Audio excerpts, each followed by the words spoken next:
Praise the Lord everyone. Welcome in Holy Ghost Production. Daily Word of God के लिए subscribe करें हमारी YouTube channel Holy Ghost Production को। मेरी भविष्यवाणी की पुस्तक जो कि परमेश्वर के दास प्रेरित अंकुर यूसुफ नरूला जी के द्वारा लिखा गया है।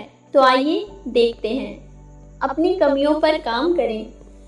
न्यायों की पुस्तक 13 के 7 में लिखा है, परंतु उसने मुझसे कहा, सुन, तू गर्भवती होगी और तेरा एक बेटा होगा, इसलिए अपना तो दाख मधु ना और किसी भांति की मदिरा पीना और ना कोई अशुद्ध वस्तु खाना, क्योंकि वह लड़का जन्म से मरण के दिन तक परमेश्वर का नाज़ीर होगा।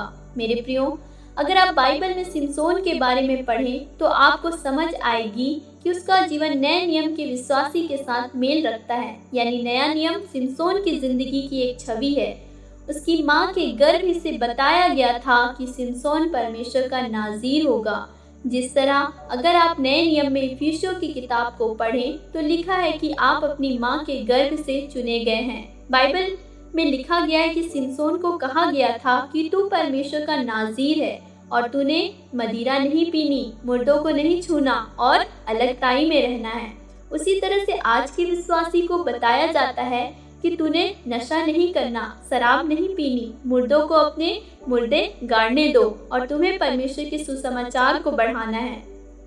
बाइबल बताती है कि सिमसोन परमेश्वर का एक सामर्थी जन था और वह बहुत सी लड़ाइयों को लड़ा, क्योंकि उस समय शारीरिक लड़ाई होती थी। उसी तरह से आज आप भी एक सच्चे विश्वासी के रूप में परमेश्वर के सामर्थी जन हैं, लेकिन आपकी लड़ाई शारीरिक नहीं बल्कि आत्मिक है। याद रखें, अब परमेश्वर ने आपको भी अपनी सामर्थ के साथ चुना है और आपको अपनी ताकत देकर खड़ा किया है। परमेश्वर ने अपनी आत्मा के द्वारा आपको अलग किया है और परमेश्वर की आपके जीवन में एक बहुत बड़ी योजना है।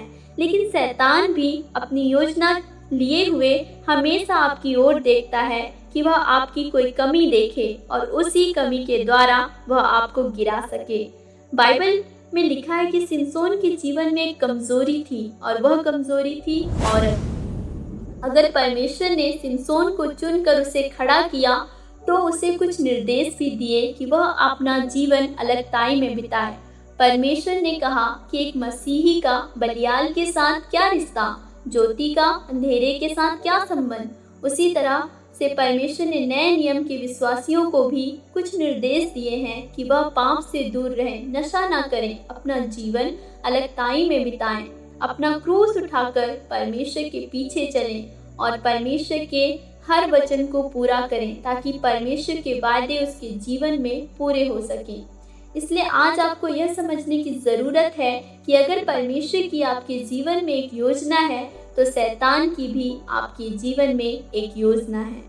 अब यह आपके ऊपर निर्भर करता है कि आपने किसकी योजना को पूरी करना है। याद रखें, परमेश्वर ने आपको शैतान की हर एक योजना और शक्ति के ऊपर अधिकार दिया है ताकि आप उसके ऊपर विजयी हो सकें। अगर आप सिमसोन की जिंदगी की ओर ध्यान दें तो शैतान ने उसे गिराने के लिए उसकी कमजोरी का इस्तेमाल किया। वह सामर्थी था जिस तरह आज आप सामर्थी हैं। परमेश्वर ने आपको दुष्ट आत्माओं के ऊपर अधिकार दिया है। इसलिए मेरे प्रियो, आज आपको चाहिए कि आप अपनी कमियों के ऊपर काम करें और शैतान के हर जलते तीर को परमेश्वर की सामर्थ और उसके अभिषेक के द्वारा बुझाएं और एक सामर्थी जीवन व्यतीत करें। परमेश्वर आपको इस वचन के द्वारा आशीषित करे। आमीन।